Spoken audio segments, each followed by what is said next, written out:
Good day to all my friends, subscribers, and viewers. We have a new listing.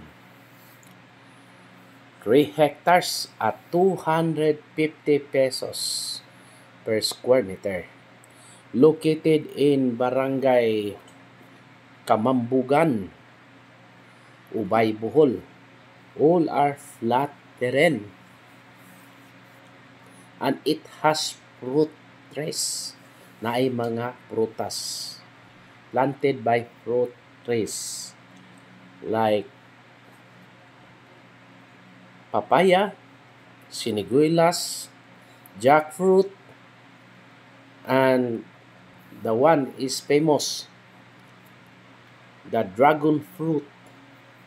So, mo ni siya guys. Then it has also a house.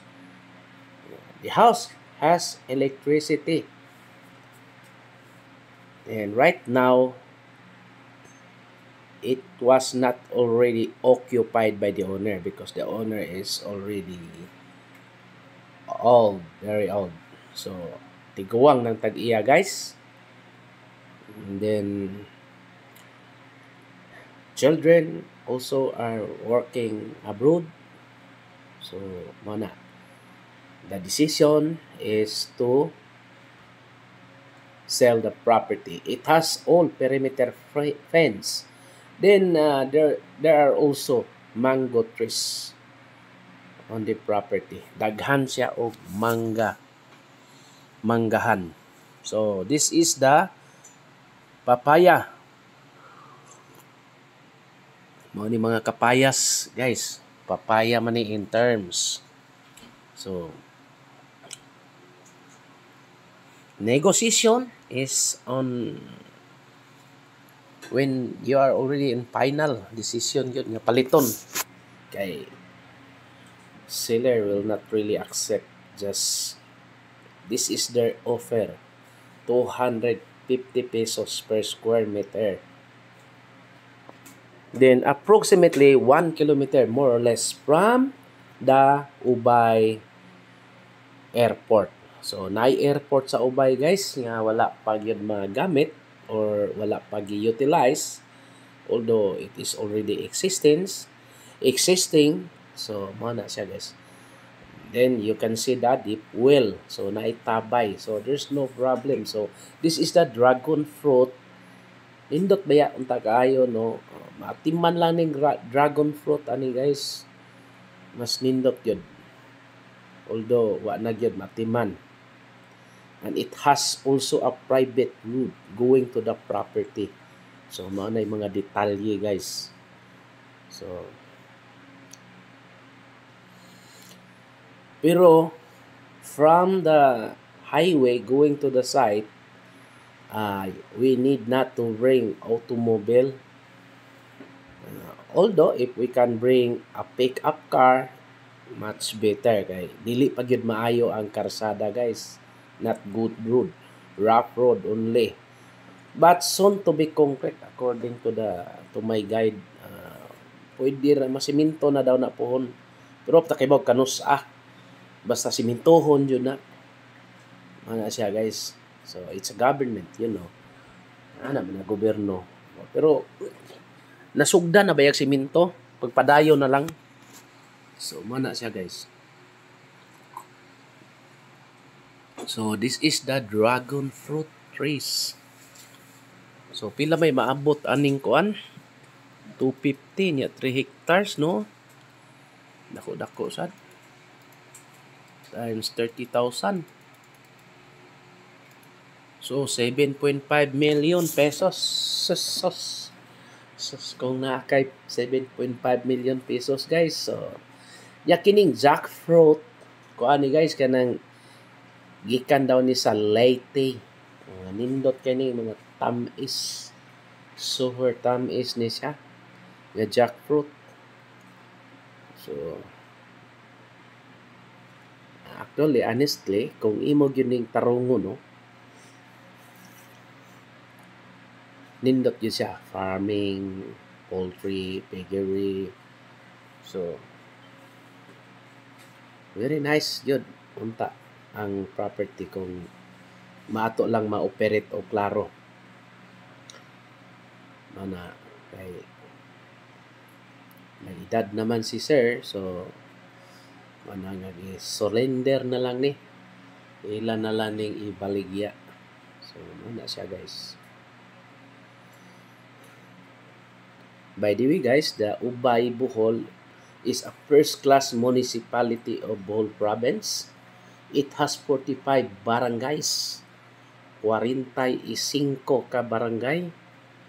Then, Ubay is around 2 to 3 hours drive from Tagbilaran City. What I mean 2 hours if bihar sakyan kanang van bitaw, kanang pasayroan nga van, kusog mo na mo dagan na lang tag 80.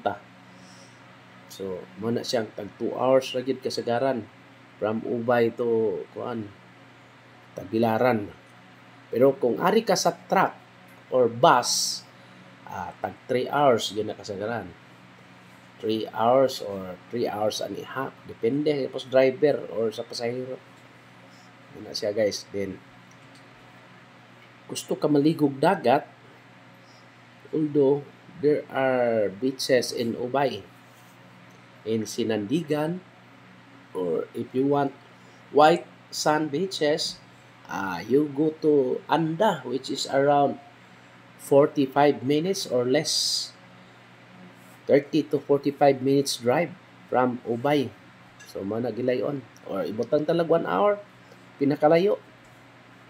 Depende po sa dagan. Nalata na ang kuan guys. Ang papaya.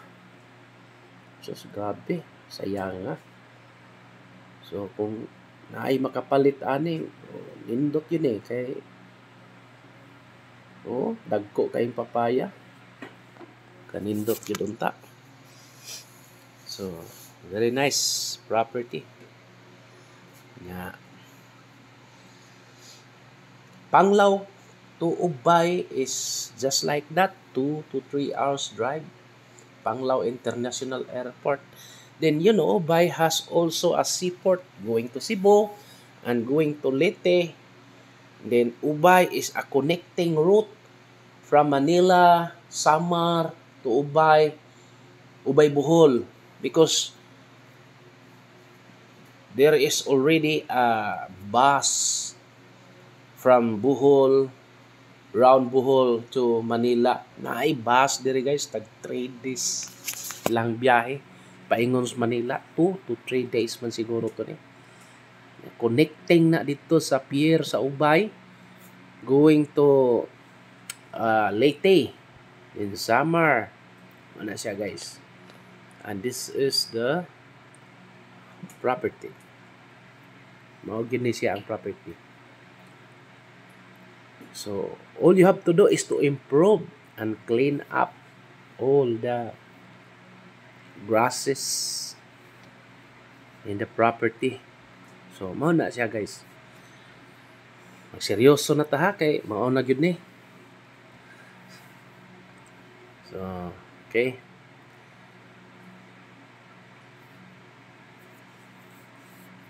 Then, it has all perimeter fence. Naagid sa fence ang atong property nga gi-for sale.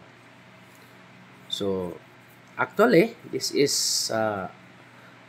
as for me, reasonable price kay kung adto ka sa airport dool, na may tag 5,000 ang per square meter dito. Dire is just only 250 pesos per square meter. Okay. And this is the road going to the property. Ato lang ipakita ang concrete road nga. Ang paingon dito sa property guys, mahimo rough road pa. Then this is the perimeter fence of the airport in Ubay. Ana siya guys. So nindot kayo no. Then Ubay has also a community college na po eskwelahan diha guys. Eskwelahan sa Kaluhiyo. Yan na diha ang fire station. So naapod ang district jail sa Ubay. Naapod diha mga pinireso na diya gibutang dinhi dapita.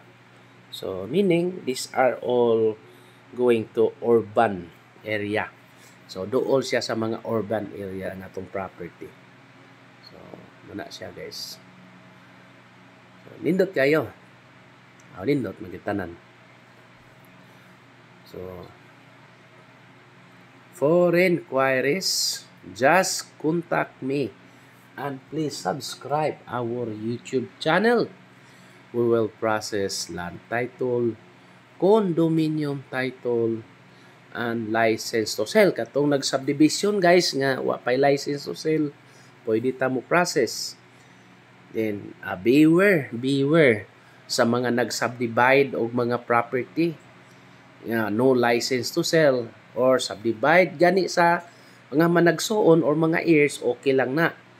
Pero kung nag-subdivision siya, they need to have a license to sell, permit from the municipal, certificate of registration. So, kinahanglan yun na sila guys, kumpletohon yun na nila. Nya, kung mupalit ka na, possible, di pa na madayon, kay kinahanglan pag yun na mga permita.